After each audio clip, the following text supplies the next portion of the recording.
Friends, എല്ലാവർക്കും നമസ്കാരം. നമ്മുടെ ഇഷ്ടപരമ്പരയുടെ പുതുപുത്തൻ വിശേഷങ്ങളിലേക്ക് ഏവർക്കും സ്വാഗതം. അങ്ങനെ അരവിന്ദന്റെ ചിത ഒരുക്കിയിരിക്കുകയാണ്. അപ്പോൾ അദ്ദേഹത്തിന് എല്ലാം പെൺമക്കളാണല്ലോ.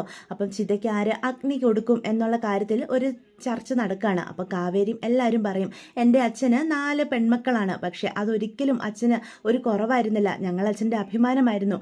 ഞങ്ങളുടെ അച്ഛൻ്റെ ചിതയ്ക്ക് തീ കൊളുത്താൻ ഞങ്ങൾ തന്നെ മതി എന്ന് ആ പെൺകുട്ടികൾ തീരുമാനിക്കുകയാണ്. അങ്ങനെ മൂത്ത മകളായ ഗംഗ തന്നെയാണ് മുഖ്യമായിട്ടും ചിതയ്ക്ക് തീ ഒരുക്കുന്നത്. ചേച്ചിയുടെ കയ്യിൽ പിടിച്ച് ബാക്കി അനിയത്തിമാർ എല്ലാവരും കൂടി അച്ഛന് യാത്ര മൊഴി നൽകുകയാണ് കേട്ടോ. അതൊക്കെ കാണുമ്പോൾ നമുക്ക് നെഞ്ച് തകർന്നു പോകും. ആ കുടുംബം മുഴുവനും ആർത്തലിച്ച് കരയുന്ന നിമിഷങ്ങളൊക്കെയാണ് നാളത്തെ എപ്പിസോഡിൽ നമുക്ക് കാണാനായിട്ട് സാധിക്കുക.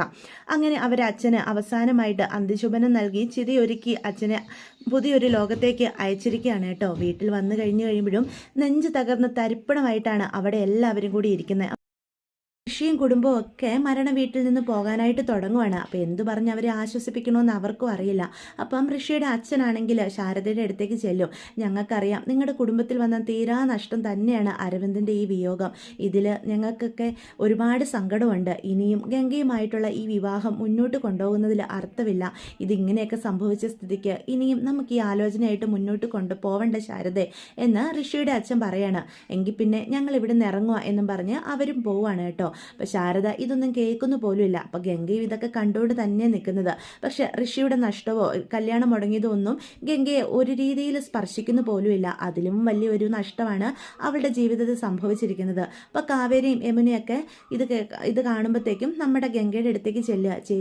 ചേച്ചി ഇങ്ങനെ തളരരുത് എന്ന് പറയാം. എനിക്ക് ഒരു വിഷമവും ഇല്ല മോളെ. നമ്മുടെ അച്ഛൻ നഷ്ടപ്പെട്ടത് കവിഞ്ഞ് ഒരു വേദനയും എനിക്കിനി ഉണ്ടാകാനും പോകുന്നില്ല. നമ്മുടെ അച്ഛനും ഒത്തുള്ള ജീവിതം മാത്രമല്ലേ നമ്മൾ ആഗ്രഹിച്ചിട്ടുള്ളൂ. ചെറുപ്പം മുതൽ അച്ഛനോടൊത്തുള്ള ഒരുപാട് സന്തോഷം നിറഞ്ഞ ഒരു ജീവിതം അതായിരുന്നില്ലേ നമ്മുടെ എല്ലാവരുടെയും സ്വപ്നം. അത് നടക്കാതെ ദൈവം പാതി വഴിയിൽ വെച്ച് നമ്മുടെ സ്വപ്നങ്ങളൊക്കെ വെറുതെയാക്കി അച്ഛനെ കൊണ്ടുപോയല്ലോ എന്നും പറഞ്ഞ് ഗംഗ വീണ്ടും കരയാണ്. അത് കാണുമ്പോഴത്തേക്കും കാവേരി യമുനയൊക്കെ ഗംഗയെ കെട്ടിപ്പിടിക്കുക. ചേച്ചി ഇങ്ങനെ കൂടി കരയല്ലേ ചേച്ചിയും അമ്മയും ഒക്കെ അല്ലേ ഞങ്ങൾക്ക് ഇനിയുള്ളൂ. നിങ്ങൾ ഇങ്ങനെ കരഞ്ഞ ഞങ്ങളും തളർന്നു പോവല്ലേ ഉള്ളൂ എന്ന് കാവേരി പറയാണ് കേട്ടോ. അപ്പം എല്ലാവരെയും താങ്ങി നിർത്താൻ നമ്മുടെ കാവേരി പ്രത്യേകം ശ്രദ്ധിക്കുന്നുണ്ട്. ഒരു വെള്ളം പോലും കുടിക്കാതെ ഇരിക്കുന്ന അമ്മയുടെ അടുത്ത് ചെന്ന് അമ്മയെ കൊണ്ട് നിർബന്ധിച്ച് ഒരു ഗ്ലാസ് വെള്ളമൊക്കെ കുടിപ്പിക്കുന്നുമുണ്ട് കേട്ടോ. ക്കും കുടുംബത്തിനും ഏറ്റവും വലിയ നഷ്ടമാണ് സംഭവിച്ചതെന്ന ഒരു ബോധവും ഇല്ലാതെ സുജാതയാണെങ്കിൽ അവരെ കുത്തി സംസാരിക്കുകയും ചെയ്യും. നിനക്കായിരുന്നല്ലോ അഹങ്കാരം. നിന്റെ ഈ അഹങ്കാരം കാരണമാ ഗംഗ എനിക്കെൻ്റെ ഏട്ടനെ വരെ നഷ്ടപ്പെട്ടത്. ആ പുതിയ ബന്ധമൊക്കെ സ്ഥാപിച്ച് കൊമ്പത്തെ കല്യാണാലോചന നടത്തിക്കാനല്ലേ നീ എൻ്റെ ഏട്ടനെ ഇട്ട് പെടാപ്പാട് പെടുത്തി കാണും.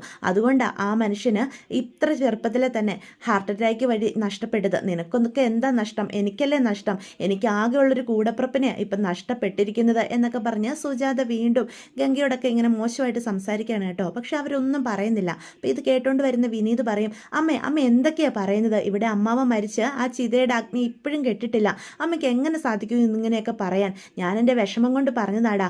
നിന്നെയും ചതിച്ചിട്ട് ഇവള് വേറൊരുത്തിനെ കെട്ടാൻ നോക്കിയിട്ട് തന്നെയാണ് എൻ്റെ ഏട്ടൻ ഇത്ര പെട്ടെന്ന് മരിച്ചു പോയത്. കണ്ടില്ലേ, ആ കുടുംബക്കാർ ഈ കാലെടുത്ത് ഈ കുടുംബത്തിൽ വെച്ചപ്പോൾ തന്നെ എൻ്റെ ഏട്ടൻ്റെ ജീവൻ എടുത്തു എന്നും പറഞ്ഞ് സുജാത വീണ്ടും നെഞ്ചത്തെടുത്ത് കരച്ചിലാണ് കേട്ടോ. അപ്പം വിനീതാണ് ഒരു വിധത്തിൽ അവിടുന്ന് വലിച്ചുകൊണ്ട് സുജാതയും കൊണ്ട് പോവുക. നീ എന്തായിട്ടാണ് എന്നെ ഇങ്ങോട്ട് കൊണ്ടുവന്നത്?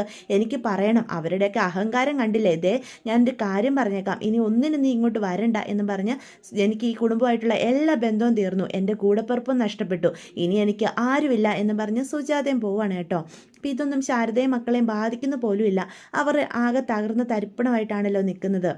അപ്പോൾ ശാരദയുടെ കണ്ണിൽ നിന്ന് കണ്ണുനീരൊഴുകുന്നുണ്ട്. അമ്മയുടെ ഈ അവസ്ഥയൊക്കെ കാണുമ്പം കാവേരിയൊക്കെ നെഞ്ച് തകർന്ന് നിൽക്കുക. അപ്പോഴത്തേക്കും ഗംഗ പറയും, നമ്മുടെ കുടുംബത്തിന് എന്ത് പറ്റിയതായിരിക്കും? പെട്ടെന്ന് അച്ഛന് ഇങ്ങനൊരു മരണം സംഭവിക്കാൻ മാത്രം എന്ത് വേദനയാണ് അച്ഛനുണ്ടായത്? ഹാർട്ട് അറ്റാക്കൊക്കെ വരണമെങ്കിൽ അത്രയേറെ ടെൻഷൻ ഉണ്ടാവണം. അച്ഛന് എന്ത് ടെൻഷനാണ് ഉണ്ടായിരുന്നത് എന്നൊക്കെ ചോദിച്ച് ഗംഗ വീണ്ടും പറഞ്ഞ് കരയുവാണ്. അപ്പച്ചി പറഞ്ഞ പോലെ വിനീതേട്ടനെ കല്യാണം കഴിക്കാത്തതിൽ അച്ഛനും ഒരുപാട് വേദന ഉണ്ടായിരുന്നോ? എന്നെ സങ്കടപ്പെടുത്തേണ്ടെന്ന് കരുതിയാണോ അച്ഛൻ അതൊക്കെ മറച്ചു വെച്ചിരുന്നത്? അതോ ഈ കല്യാണം നടത്താൻ വേണ്ടി അച്ഛൻ ഒത്തിരി സാമ്പത്തികമായി ബുദ്ധിമുട്ടേണ്ടി വന്നോ? എന്താ കാവേരി സംഭവിച്ചേ എന്ന് പറഞ്ഞ് കാവേരിനെ കുലുക്കി ഗംഗ വീണ്ടും കരയുക.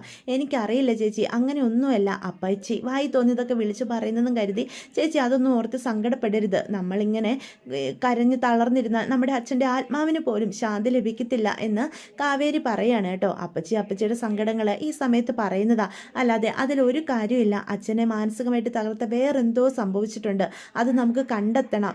അപ്പോഴത്തേക്കും യമുന പറയും, എന്ത് സങ്കടം ഉണ്ടെങ്കിലും അച്ഛന് നമ്മളോട് പറയായിരുന്നില്ലേ, നമ്മൾ അച്ഛൻ്റെ കൂടെ അച്ഛൻ്റെ സങ്കടത്തിനൊപ്പം നിൽക്കുന്ന മക്കളല്ലേ ചേച്ചി എന്ന് ചോദിക്കാം.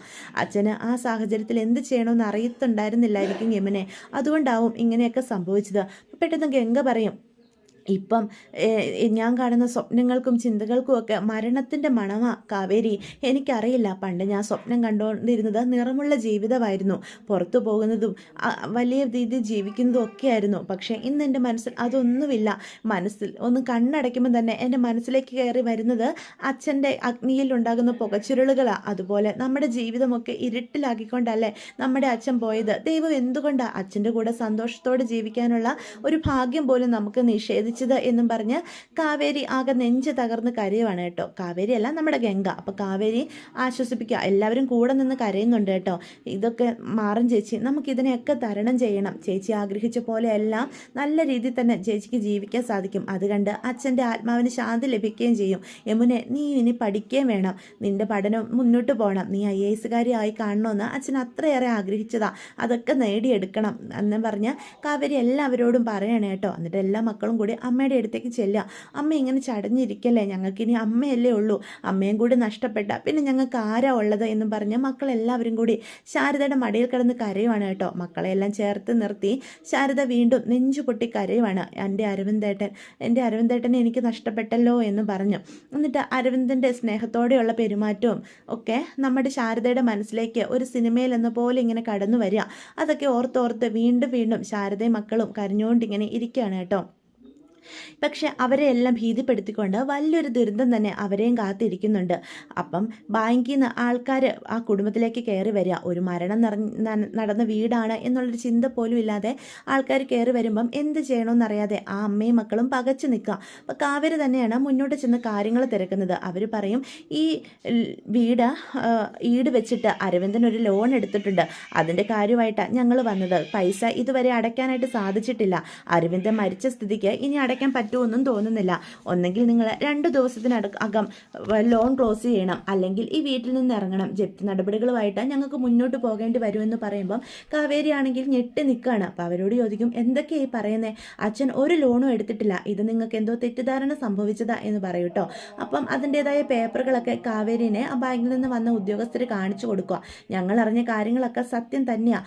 അരവിന്ദൻ ഈ വീട് ഈട് വെച്ചിട്ടാണ് ലോൺ എടുത്തിരിക്കുന്നത്. അദ്ദേഹം മരിച്ച നിലയിൽ ഇനി ഒന്നെങ്കിൽ നിങ്ങൾ ഈ കാശ് എത്രയും പെട്ടെന്ന് അടച്ചു തീർക്കുകയോ അല്ലെങ്കിൽ ഈ വീട് ഒഴിഞ്ഞ് തരികയോ ചെയ്യണമെന്ന് പറഞ്ഞിട്ട് അവരവിടുന്ന് പോവാണ് കേട്ടോ. അപ്പോൾ ഇതൊക്കെ കാണുമ്പോഴത്തേക്കും ശാരദയാണ് ഞെട്ടിത്തരിച്ച് നിൽക്കുക. എന്തൊക്കെയാണ് മോളെ ഇവിടെ സംഭവിക്കുന്നത്, നമ്മുടെ കുടുംബത്തിന് എന്താ പറ്റിയത് എന്ന് ചോദിക്കുക. ഇത് അരവിന്ദേട്ടനെ ആരോ പറ്റിച്ചതാ, അരവിന്ദേട്ടൻ ഒരിക്കലും ഈ വീട് വെച്ച് ഒരു ലോണൊന്നും എടുക്കാൻ പോകുന്നില്ല, നീ നേരെ ജയബാലേട്ടൻ്റെ അടുത്തേക്ക് ചെല്ല്, ജയബാലേട്ടൻ അറിയാതെ അരവിന്ദേട്ടൻ ഒന്നും ചെയ്യില്ല, എന്താ സംഭവിച്ചതെന്ന് അറിയാലോ എന്ന് പറയാണ് കേട്ടോ. ഇത് കാണുമ്പോഴത്തേക്കും ഗംഗ പറയും കാവേരിയോട്, ഞാനും കൂടി വരാം ജയബാലങ്കിളിൻ്റെ അടുത്തേക്ക്, എന്താ സംഭവിച്ചതെന്ന് അറിയാലോ, നമുക്ക് ബാങ്കിൽ ഒന്ന് പോയി നോക്കാം എന്ന് പറയും കേട്ടോ. അപ്പം ഗംഗയോട് കാവേരി പറയും, ചേച്ചി ഇവിടെ തന്നെ നിൽക്ക്, അമ്മയും ഇവരും തനിച്ചല്ലേ ഉള്ളൂ, ഇവർക്കൊരു താങ്ങായിട്ട് ചേച്ചി ഇവിടെ വേണം, ഞാൻ എന്താ സംഭവിച്ചതെന്ന് ബാങ്കിൽ പോയി അന്വേഷിച്ച് കാര്യങ്ങളൊക്കെ അറിഞ്ഞിട്ട് വരാം, പിന്നെ ജയബാലൻ അങ്കിളിൻ്റെ അടുത്തും പോകാം, അങ്കിൾ അറിയാതെ അച്ഛൻ ഒരു തിരിമറിയും നടത്തില്ല, അച്ഛൻ്റെ എല്ലാ രഹസ്യങ്ങളും അറിയാവുന്ന ആൾ അങ്കിളല്ലേ എന്ന് പറഞ്ഞ് അവരവിടുന്ന് പോവാണ് കേട്ടോ. അപ്പോൾ ഇങ്ങനൊരു നോട്ടീസ് വന്നപ്പോൾ തന്നെ കാവേരിയുടെ മനസ്സിൽ ജയപാലനെ പറ്റി സംശയങ്ങൾ ചെറുതായിട്ടുണ്ടാകുന്നുണ്ട്. ജയപാലൻ അങ്കിളിന് അറിഞ്ഞുകൊണ്ടായിരിക്കുമോ ഇങ്ങനെയൊക്കെ സംഭവിച്ചത്, ഇനി ജയപാലൻ അങ്കിള് അച്ഛനെ ചതിച്ചതായിരിക്കുമോ, അന്ന് അച്ഛൻ മരിച്ചന്ന് ജയപാലൻ അങ്കിളിനെ കാണാനായിട്ടാണ് പോയത്, അവിടുന്ന് വന്ന് ആകെ തകർന്ന അച്ഛനാണ് അവിടെ ഇരുന്നേ, എന്നോട് സംസാരിച്ചപ്പോഴും അച്ഛൻ്റെ മനസ്സിൽ എന്തൊക്കെയോ സങ്കടങ്ങളുണ്ടെന്ന് എനിക്ക് തോന്നിയതാ എന്നൊക്കെ കാവേരി മനസ്സ് ചിന്തിക്കുക. എന്തായാലും വെറുതെ സംശയിക്കരുത്, അങ്കിളിനോടൊന്ന് സംസാരിക്കണം, അച്ഛൻ്റെ അത്രയും അടുത്ത കൂട്ടുകാരനാണ് ഞാൻ, അങ്കിളിനെ വെറുതെ സംശയിച്ചെങ്കിൽ പോലും അച്ഛനത് ആത്മാവിന് പോലും സങ്കടമേ തരുള്ളൂ എന്നൊക്കെ ചിന്തിച്ചുകൊണ്ട് കാവേരി ജയപാലൻ്റെ വീട്ടിലേക്ക് ചെല്ലുകയാണ് കേട്ടോ. അപ്പോൾ അവിടെ ചെന്ന് കഴിയുമ്പം കാവേരിയെ പോലും ഞെട്ടിക്കുന്ന രീതിയിലാണ് കാവേരി കാര്യങ്ങളൊക്കെ പറയുമ്പോൾ ജയപാലൻ സംസാരിക്കുന്നത്. കാവേരി അരവിന്ദനെ പറ്റി മോശമായിട്ടുള്ള രീതിയിലൊക്കെ, അരവിന്ദൻ അങ്ങനെയൊക്കെ ചെയ്തിട്ടുണ്ട്, അവൻ ഇത്രയും കാശിൻ്റെ ആവശ്യം എന്താണെന്ന് പലപ്പോഴായിട്ട് ഞാൻ പോലും അവനോട് ചോദിച്ചിട്ടുണ്ട്, പക്ഷെ അതൊക്കെ അവൻ എന്നോട് മറച്ചു പിടിക്കുകയോ ചെയ്തിട്ടുള്ള എന്നൊക്കെ ജയപാലൻ വെട്ടി തുറന്നങ്ങ് പറയാണ്. തൻ്റെ അച്ഛനെ വളരെ അപമാനിക്കുന്ന രീതിയിൽ സംസാരിക്കുന്ന ജയപാലൻ്റെ ആ പുതിയ മുഖം കാവേരിക്ക് അത്ഭുതവും അതുപോലെ തന്നെ ഞെട്ടലും ഉണ്ടാക്കുകയാണ്. അപ്പം കാവേരി ആണെങ്കിൽ അതനുസരിച്ച് തിരിച്ച് ജയപാലിനോട് നല്ലത് പറയുന്നുണ്ട് കേട്ടോ. അപ്പോൾ കാവേരി അടിക്കാൻ ഉയർത്തുന്ന ജയപാലിൻ്റെ കൈകൾ നമ്മുടെ കാവേരി തടയും. ആ ഒരു സംസാരത്തിൽ നിന്ന് തന്നെ ജയപാലനാണ് തൻ്റെ അച്ഛനെ ചതച്ചതെന്ന പൂർണ്ണ ബോധ്യം നമ്മുടെ കാവേരിക്ക് ഉണ്ടാകും. പക്ഷേ അത് വീട്ടിൽ ചെന്ന് പറയുന്ന കാവേരിയെ നമ്മുടെ ശാരദ അവിശ്വസിക്കും. കാരണം അരവിന്ദനിലൂടെ അറിഞ്ഞ ജയപാലൻ ശാരദയ്ക്കും അത്ര വിശ്വാസമായിരുന്നു. ഇതൊക്കെയാണ് നാളെയും വരും എപ്പിസോഡുകളിലെയും വിശേഷങ്ങൾ. വീഡിയോ ഇഷ്ടപ്പെട്ടുവെങ്കിൽ ചാനൽ സബ്സ്ക്രൈബ് ചെയ്യാൻ മറക്കരുത്, ലൈക്ക് ചെയ്യാനും മറക്കരുത്. അപ്പോൾ എല്ലാവർക്കും ഗുഡ് ബൈ.